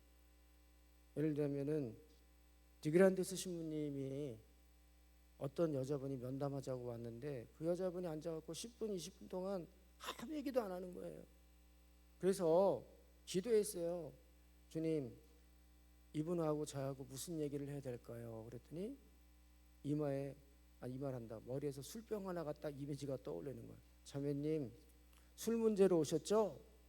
깜짝 놀라는 거예요. 저희 아버지가 알코올 중독자고 제가 그래서 이런 고통을 겪고 지금까지 이렇게 힘들었다고 잘잘잘잘 쫙 얘기하면 상담이 잘 됐어. 뭔가 어떤 실마리를 해결해야 되는데 문제의 핵심이 무엇인지를 딱 간파하는 거. 이게 어떤 이미지로 올 수도 있고요, 직관으로도 올 수 있고요, 어떤 말씀이 떠오를 수도 있고요, 어떤 뭐 느낌으로도 올 수 있어요. 예? 저는 어떤 분이 이렇게 아유 무릎이 아프시네요. 어떻게 아십니까? 제 무릎이 아프네요. 그러니까 그 사람은 딱 어떤 사람이 어디가 아픈지를 자기 몸을 통해서 알아. 이렇게 그 사람이 사전에 미리 얘기해 줬어요, 아니면 하느님 알려주신 거예요? 그러니까 미리 공부 안 하고 온 거예요. 미리 정보를 알고 온 거 아닌데 척 보면 압니다. 마치 이렇게 쪽지게 같은 느낌이죠. 좀 그런 은총이 있는데, 그런 은총이 있어요. 이제 어떤 사람들은 이렇게, 어떤 수녀님은 제가 그래서 이렇게 기도를 청하면은 기도를 쭉 해주면 제가 어릴 때부터 있었던 일들을 쭉 당신의 입으로 다 얘기해요. 그리고 어떤 수녀님은 이렇게, 한 수녀님은 뭐 아들아 너는 이래서 힘들었고, 이렇게 마치 엄마가 아버지가 아들에게 이야기하듯이 말로 하시는 분도 있고, 어떤 분들은 시를 읊어요. 한 편의 시를 쫙 이렇게 읽는데 그 시를 들으면 내 얘기예요. 내 이야기를 한 편의 시를 쫙 읊어주면서 내가 이분한테 뭐 나에 대해서 말한 적도 없는데 그냥 쫙 나오더라고요. 그러면서 그런 내용을 가지고 치유 기도를 하고 이런 것들이 있어요. 제가 청년들하고 막 이렇게 같이 예전에 활동했을 때 처음 성령 세미나 받고 봉사자 하겠다는 친구들을 모아놓고 이렇게 딱 실험해 봤는데 바로 그 자리에서 이런 은사들이 막 드러나더라고요. 성령의 은사는 공부 많이 한다고 되는 게 아니라 성령께서 우리에게 오시면서 바로 그 자리에서 주셔요. 그래서 초보라도 능력이 드러납니다. 개발하고 성장해야 되겠지만 그런 은총이 우리에게 분명히 주어진다는 거예요. 지혜의 말씀의 은사는 뭐냐면요, 동전의 양면이에요. 이거를 딱 보고 나서 이것을 올바로 해결해 주는 처방전이에요. 마치 지식의 말씀의 은사가 문제의 핵심을 뜨는 엑스레이라면 이것을 어떻게 잘 풀어나가야지 의사가 처방전을 내려주는 것과 똑같은 것이 지혜의 말씀의 은사다. 그러니까 그 솔로몬 왕한테 두 여자가 찾아왔어요. 찾아와서 한 아이를 놓고, 한 여자는 두 여자가 다 자기 아이라고 막 우기니까 솔로몬이 어떤 처방전을 내렸어요? 이 아이를 반으로 잘라라. 그래서 반씩 나눠 가져라. 한 여인은 네 그럽시다 그랬어요. 한 여인은 안 돼요, 저 애에게 주라 그랬어요. 누가 진짜 엄마예요? 안 된다고 했던 엄마가 진짜죠. 그러니까 이 아무도 모르는 이런 일들을 딱 이 말 한마디로 인하여 문제가 해결이 되잖아요. 솔로몬은 알았을지도 몰라, 누가 진짜인지. 근데 이걸 풀어가는 이 말씀이, 한마디의 이 말에 의해서 문제 해결이, 마치 실타래가 막 복잡하게 얽혔지만 그 한마디로 인해 싹 해결이 되는 거, 이게 지혜의 말씀의 은사입니다. 여러분들 그런 말씀의 은사 받고 싶어요, 안 받고 싶어요? 진짜요? 그런 은총을 주면 참 좋겠어요. 상담할 때 뭐 복잡하게 1시간 동안 상담할 필요 없어요. 그냥 바로 문제의 핵심을 들어가면서 바로 기도해 주면 얼마나 좋겠습니까? 저도 이런 은사를 청하고 있습니다. 또 무슨 말씀이 있냐면, 무슨 은사가 있냐면, 심령기도 은사가 있죠. 심령기도 은사는 뭐냐면, 성령께서 우리 안에서 말할 수 없이, 어떻게 기도될지 모르는 우리를 대신해서 말할 수 없이 탄식하시면서 우리를 위해서 대신 전구해 주신다. 하나님께서는 그 성령의 생각을 잘 아신다. 내가 어떤 기도를 해야 제일 좋을지, 이 상황에서 물론 뭐 나름대로 기도할 수 있지만 제일 좋은 기도는 뭐예요? 하느님의 뜻대로 하는 기도가 제일 좋은 기도잖아요, 그죠? 내가 아무리 멋있는 미사여구를 써서 기도를 오래 하는 것도 중요하지만 딱 하느님이 듣기를 원하시는 그 기도 한마디, 그거를 하느님의 마음을 가지고 딱 하느님의 마음을 움직일 수 있는 그 기도 있잖아요. 이게 바로 심령 기도예요. 배우지 않은 언어지만 인간의 어떤 어느 민족의 언어일지도 모르겠어요. 살아있는 언어든 이미 없어진 언어이든 어떤 민족의 언어인데 배우지 않은 언어를 내가 한다라는 거예요. 여러분들 많이 들어보셨죠? 심령 기도를 했을 때에는 제일 좋은 방법은 하느님의 뜻대로 기도할 수 있다라는 거예요. 내 자신의 영혼을 위해서, 나의 치유와 회복을 위해서, 또 어떤 사람을 위해서 기도할 때 저 사람을 위해서 뭘 기도할지 모르지만 주님 뜻대로 저 사람을 위해서 기도할 수 있는 거예요. 때때로는 성령께서 그 탄식하는 마음이 내 안에 느껴지기도 합니다. 누군가를 위해서 기도할 때 정말 저 영혼이 힘들고 아파하고 그러한 것들이 느껴질 때가 있어요. 그런 가까이 있을 때가 아니라 멀리 있을 때도 그래요. 제가 예전에 신학생 때 어떤 수녀님을 위해서 새벽에 떠올라서 심령으로 기도하는데 너무 힘든 거예요. 막 내가 막 견딜 수 없을 만큼 너무 힘들고, 그래서 정말 세게 기도했어요. 그 수녀님을 위해서. 나중에 수녀님 그때 당시에 뭔 문제가 있었냐, 너무 아파갖고 병원에 입원했대요. 근데 어쨌든 성령께서 누군가를 위해서 기도할 때 그 사람의 상태에 따라서 우리로 하여금 대신 기도를 해줄 수도 있다. 다른 사람들 위해서 중재 기도할 때도 마찬가지고, 그리고 구마 기도할 때도 아주 효과가 있습니다. 하나님께서 직접 마귀에게 명령하시기 때문에 이것은 권위와 힘이 있습니다. 심령기도 저는 처음에 못했어요. 저는 고등학교 2학년 때 성령 세미나를 받았는데 처음에 막 이렇게 성령 안수 받을 때 좀 혀가 막 말리고 그랬는데 별로 이렇게 신경 안 쓰고 그냥 그거보다도 너무 기쁘니까 너무 그냥 신나고 너무 즐겁고 행복하고 그러니까 뭐 심령기도보다는 지금 받은 요청이 너무 많아가지고 심령기도에 대한 별 중요성을 못 느꼈는데 나중에 이제 대학교 때 또 이렇게 심령기도 한 프로그램에 갔는데 아니 다른 사람들은 다 하는 거야 우리 조원들이. 근데 나만 못해. 그래서 갑자기 독립심이 느껴지더라고요. 그래서 하나님께서 나만 미워하시나. 그래서 뭐 봉사자한테 물어보고 또 안수해달라고 뭐 안수도 여러 번 받았는데 안 되더라고요. 근데 봉사자 한 분이 이런 얘기를 해요. 하나님께서는 인격적이신 분이다. 직접 청해봐라. 저 그날 남들 다 잘 때 저 혼자서 베란다에 와갖고 창피하잖아요. 남들 다 심령기도 하는데 몰래 밖에 나와서 저 지금부터 너무 독립감이 느껴지고 그래서 혼자 하겠다고. 이제부터 저는 한국말로 하지 않겠습니다. 제가 알렐루야 알렐루야 할 테니까 저 혀를 움직여 주십시오. 알렐루야 알렐루야 하는데 따따따따 소리 나오네. 알렐루야 따따따 알렐루야 따따따. 처음에 시작은 알렐루야로 했는데 따따따따 막 나오길래 이게 제가 하는 거 아니라면 제가 할 수 없는 가장 빠른 속도로 하게 해달라고. 근데 막 다다다다다다 막 엄청 빨리 나오는 거야. 그럼 반대로 내가 하는 게 아니라 제일 늦게 하게 해달라고 했더니 라 너무 답답해요. 숨도 라. 그때 저는 처음으로 하나님이 재미있으신 분이다. 인격적인 분이다. 심령기도 하면서 알았어요. 심령기도 하고 나니까 이제 뭐 하나님이 계시냐 안 계시냐 그런 차원이 아니에요. 성령 하나님이 내 안에 계시고 내가 그분의 뜻을 따라서 내 발음으로 이렇게 할 수 있다라는 게 너무 기뻤어요. 그러니까 이 심령기도는 우리의 지성작용을 거치지 않고 우리의 영이 직접 우리의 바른 교환을 통해서 말하는 거기 때문에 내가 말하는 것이 무슨 말인지는 몰라요. 무슨 말인지 모르지만 하나님께서는 그것을 들으신다 그래요. 가장 나의 입술을 통해서 듣기를 원하시는 기도. 여러분들 기도 잘하고 싶죠?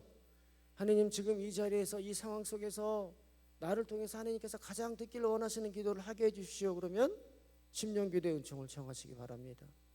내가 지금 저 사람을 위해서 기도해야 되는데 어떻게 기도해야 할지 모르겠습니다. 그래서 할 수 있는 기도는 심령기도 아니면 묵지기도. 묵지기도 저는 그래요. 내가 뭘 위해서 기도할지 모를 때는 묵지기도도 많이 해요. 심령기도도 마찬가지고.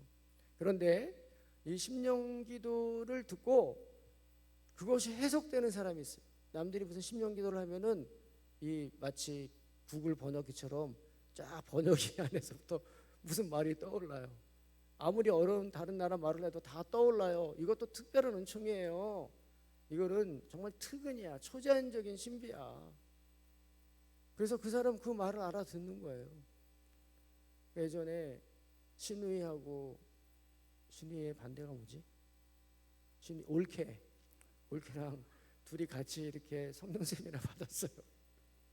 받았는데 신우이는 심령 기도를 막 따따따따 하는데 올케는 못했어요. 못하는데 이상하게 신우이가 말하고 있는 거, 회개하고 있는 내용이 다 들려. 저 너무 신기했어요.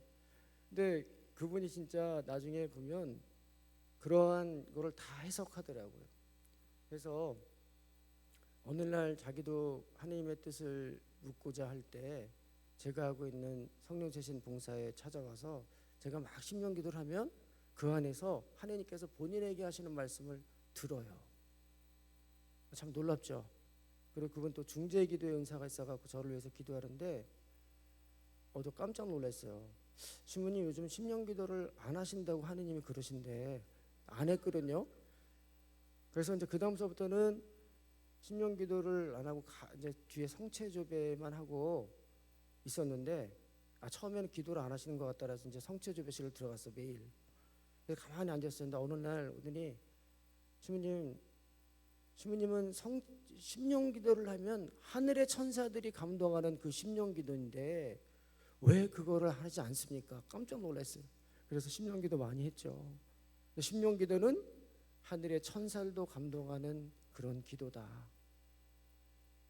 아시겠죠? 그리고 이제 어떤 수녀님, 맥켄나 수녀님인가?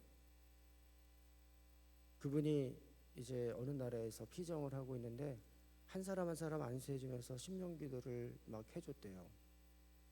근데 그때 이스라엘에서 유학하고 있는 신부님이 성령 기도는 전혀 모르는데 너무 공부하는 게 힘들어가지고 그 신부님이 하는 기도에 간 거예요. 한 사람 한 사람 해서 이렇게 심령 기도를 딱 해주는데 신부님 머리에 손을 얹고 딱 기도하는데 히브리 말로 유태의 언어로 이야기를 하는 거예요. 근데 이분이 깜짝 놀란 게 뭐냐면 내용도 내용이지만 지금은 쓰지 않는 옛날의 언어인 거야. 근데 이분은 학자이기 때문에 그 공부를 하고 있었거든. 그러니까 자기가 알아듣는 말 이거를 세상에 그 자기를 가르쳐주는 교수님과 자기밖에 모르는데 이 수녀님이 그걸 유창하게 말하고 있으니까 놀래요 안 놀래요? 성령께서 말씀하시는 거잖아요. 그래서 어떤 때는 예언도 심령으로 예언할 때가 있어요. 근데 반드시 이 예언을 듣고 해석해주는 해석의 은사를 받은 사람이 꼭 필요합니다.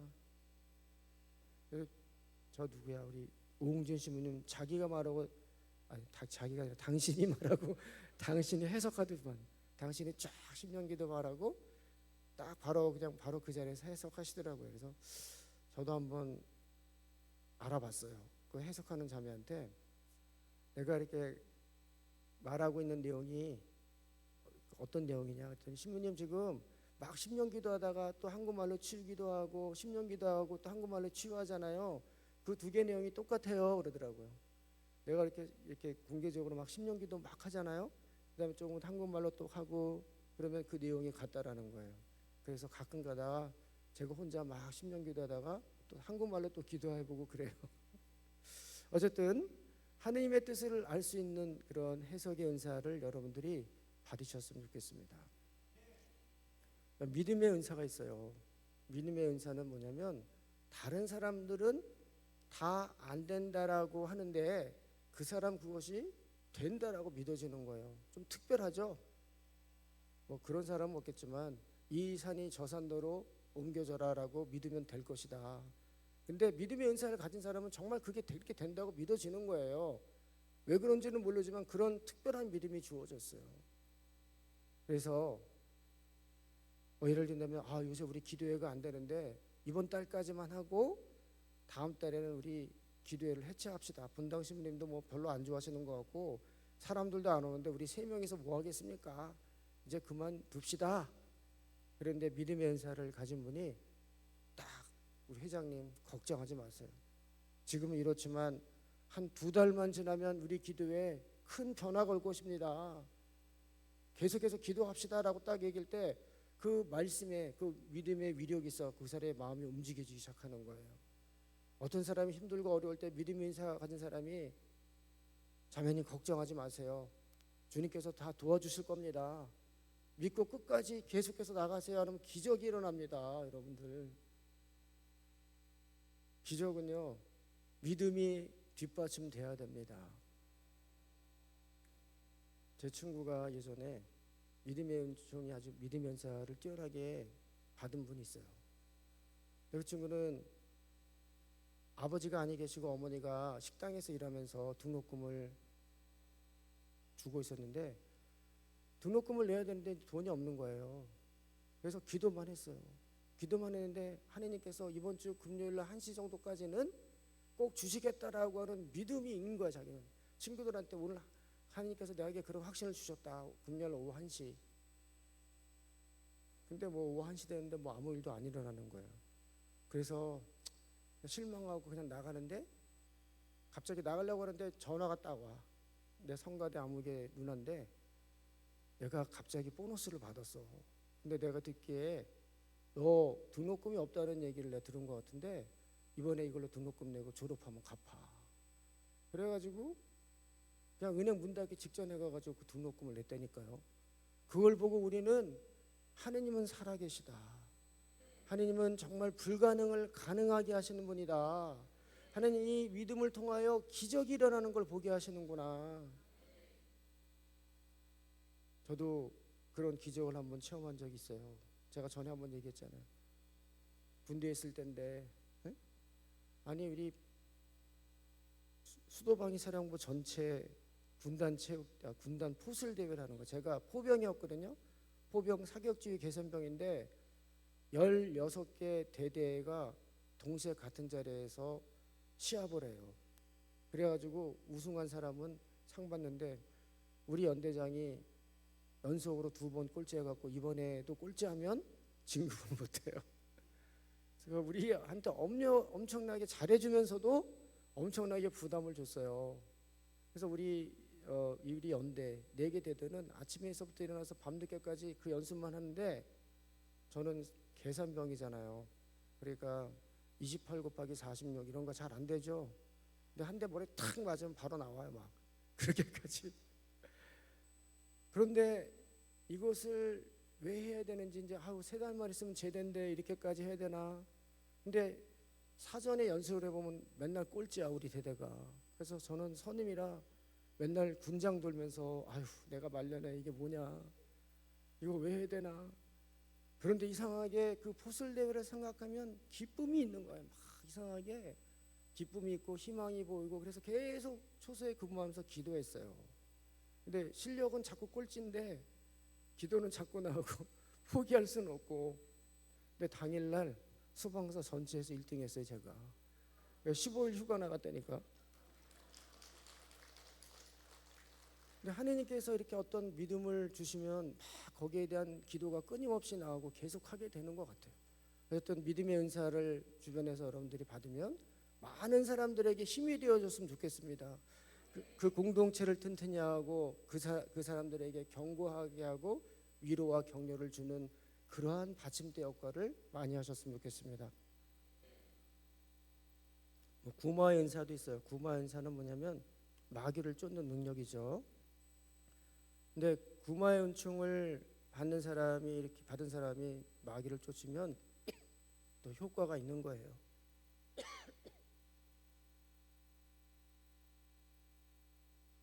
마귀는 우리 안에 있는 예수님이 보여요. 우리 곁에 있는 성모님이 보여요.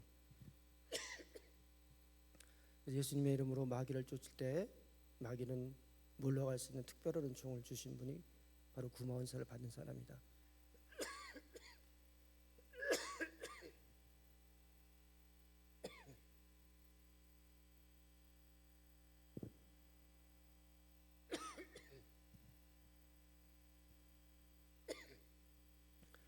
자, 은사에 대한 설명은 여기까지만 하고요.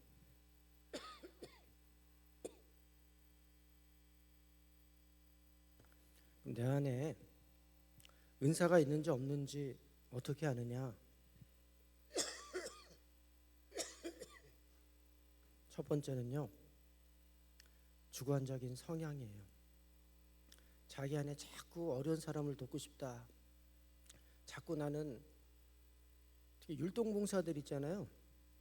율동봉사들 막 힘들고 어려우면 막 얼굴이 좀 막 별로 안 좋아요. 근데 앞에 딱 쓰잖아요. 얼굴이 반짝반짝 빛나요. 얼굴을 보고 은혜를 받아. 근데 그 사람들은 율동할 때가 제일 행복해. 아세요? 서로 막 하려고 그래. 서로 하려고. 저는 이거 하기 너무 싫어. 이거 너무 어색하고. 근데 그 많은 율동 동작을 다 외우고 이거 할 때 제일 자기는 행복하네. 이렇게 율동하는 사람 율동을 세워야죠. 그 사람한테 저기 안내시키면 되겠어요? 네? 찬미 봉사자도 그래요. 제 친구는 찬미 뭐 음악하고 전혀 상관이 없는 집안인데 그 찬미 은사를 받았어요. 그래서 뒤늦게 기타를 배워서 성가를 부르는데 노래는 잘 부르지는 못해. 그런데 은혜로워. 정말 은혜로웠어요. 제가 이런 청년 봉사회랑 할 때 여기 중에 진짜 음악 제대로 하는 사람이 없어요. 그리고 2부 이상 합창을 못해. 2부 3부 합창을 전혀 못해. 오로지 원음만 해. 나는 내가 떠날 때까지 내가 2부 합창하는 거 한번 들어봤으면 그게 안 돼요. 그런데도 어설픈데도 은혜로워. 성령의 능력으로 하는 거라 그래요. 타고난 내 음악적 재능으로 하는 게 아니라 그런 은사는 능력이에요.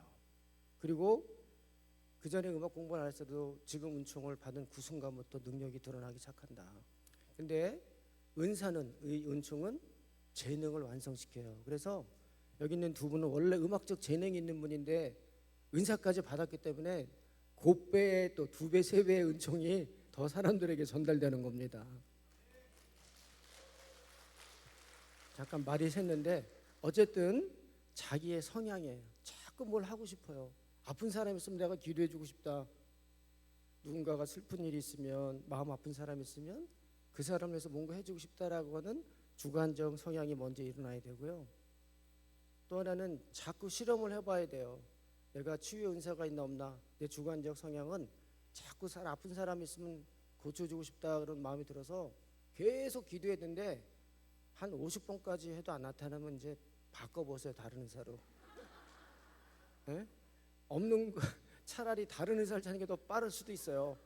그런데 끊임없이 계속 하다 보면 또 그 은사가 나올 수도 있어요. 그러니까 많이 해보는 게 중요하다. 그리고 은사자하고 같이 봉사를 하면 그 은사가 전이가 되는 경우도 있어요. 예전에 우리 성산기도회 집에 그 수녀님 누구죠? 독일 수녀님. 이름 까먹었네. 그 수녀님하고 같이 봉사했던 제자들은 전부 다 그 수녀님처럼 다 예언하고 지식의 말씀, 지혜의 은사 말씀 다 있어요. 그래서 그런 비슷한 은총을 전수받을 수 있다. 그리고 이제 어떤 신부님은 제가 그 본당 가서 성령 세미나를 하는데 성령 세미나 한 번도 안 받았거든요. 근데 같이 안수했어 이렇게. 근데 거기서 또 은총을 받아가지고 그분이 세미나도 안 받고 엄청나게 막 강의 막 다니시고 그러더라고요. 그리고 이제 또 하나 그 공동체 안에서 어떤 권위자라 그럴까 지도자라든가 이런 사람들을 다른 사람을 통해서 은사가 확인된다. 저는 내적 치유 은사가 있는데 주관적 성향은 뭐냐면 제가 하도 가슴 아픈 일을 많이 당해서 저는 별로 뭐 고생 안 하고 산 것 같죠? 되게 마음 아픈 일이 많았어요. 나름대로. 저는 하나님한테 기도했어요. 제 마음을 좀 알아줄 수 있는 신부님 좀 만나게 해달라고. 그 면담을 하면 이 마음을 공감시키기 위해서 1시간을 설명해야 되는데 그러다가 지쳐. 몇 마디 하지 않더라도 바로 이 마음을 알아듣고 그냥 알아듣는 것이 아니라 치유 기도를 해줘야 될 거 아니에요. 그런 사람을 못 만나서 나는 내가 꼭 신부가 되면은 이 내적 치유를 하는 신부가 되고 싶다. 그런 생각을 늘 해왔어요. 오늘날 저 밑에 삼성산 본당 보좌할 때인데 미사를 봉헌하고 있는데 그때 강론 준비를 좀 못해서 좀 신자들한테 미안하더라고요. 그래서 뭔가 내가 해줄 수 있는 게 있을까 그러다가 미사하면서 주님 이 자리에 이렇게 힘들고 아픈 사람, 외로운 사람, 이런 사람 다 그 사람들 치유해 주세요. 그랬더니 막 사람들이 막 울고 막 그래. 그러더니 미사 끝난 다음에 주문님 어떻게 제 사정을 그렇게 잘 알고 계세요? 몰라요. 그리고 제가 그분을 보면 자기의 마음을 다 들여보는 것 같아서 무섭대. 저는 사람 마음을 투시를 못해요. 근데 그에 좀 이렇게 소문이 나가지고 성산기도의 집에 그때 이범주 신부님이 바쁘시더라고. 그때 수요 치유 미사를 대신 와서 하라 그랬어요. 저 어떻게 하는지 모르겠는데요. 그럼 늘 하던 대로 해봐. 그래서 기도하는데 그 자리에는 또 그렇게 치유 은총을 바라는 사람이 많이 와서 그런지 그날따라 이렇게 강론하면서 아 주님 이렇게 힘들고 아픈 사람들 좀 도와주세요 막 했더니 막 난리가 난 거야. 나도 깜짝 놀랐어. 그런데 미사 끝난 다음에 거기서 오래 봉사했던 봉사자 회장님이 오셔서 주무님 내적 치유 은사가 있습니다. 이렇게 하세요. 그래서 다른 사람들의 반응과 확인을 통해서 은사가 발견이 되는 거예요. 아시겠죠? 그리고 한 번은 막 테니스 치러 가려고 그러는데 어떤 할머니가 주무님 머리가 너무 아파요. 그래서 아 그러세요? 갑자기 내 손을 탁 붙였더니 자기 머리에 딱 오는 거야. 그래서 그냥 예수님 이 할머니 머리 너무 아프다는데 낫게 해주세요 그랬거든요. 테니스 치고 끝나고 오니까 할머니가 바깥삼 이렇게 들고 왔어. 한 통을 머리가 너무 시원해서 갖고 왔대. 근데 은사가 있으면 하나님께서 그걸 써야 되기 때문에 환경을 마련해 주시고 그 환경이나 어떤 사람을 통해서 확인시켜주고 개인적인 성향을 통해서 해준다라는 거예요. 그러니까 자꾸 해봐야 되겠죠. 여러분들이 이제 견진성사 때 성령 특일의 날인을 받으시오 했는데 그 특은을 여러분들이 뭘 받았는지 지금 모르잖아요. 그죠? 그러니까 이번에 성령 세미나 정말 잘 오셨어요. 내가 견진 때 받았던 성령의 특은을 다시 새롭게 해서 그걸 개발시켜서 이제 땅 끝까지 이르러 나의 증인이 되라고 하시는 예수님을 전하는 복음의 증거자가 되시기를 바랍니다. 복음을 전할 때 여러분들이 경험했던 체험뿐만 아니라 능력이 함께 그들에게 나타나서 복음 전하는 일이 이렇게 재밌고 병 고치는 일이 취미생활이고 마귀 쫓는 일이 취미생활로 하는 얼마나 좋아요. 취미생활로 마귀 쫓아내고 취미생활로 병 고칠 수 있는 강력한 은사자가 되기를 저부터 희망합니다. 모든 사람들이 은총 많이 받으십시오. 아멘. 영광이 성부와 성자와 성령께 처음과 같이 이제와 항상 영원히 아멘. 성부와 성자와 성령의 이름으로 아멘.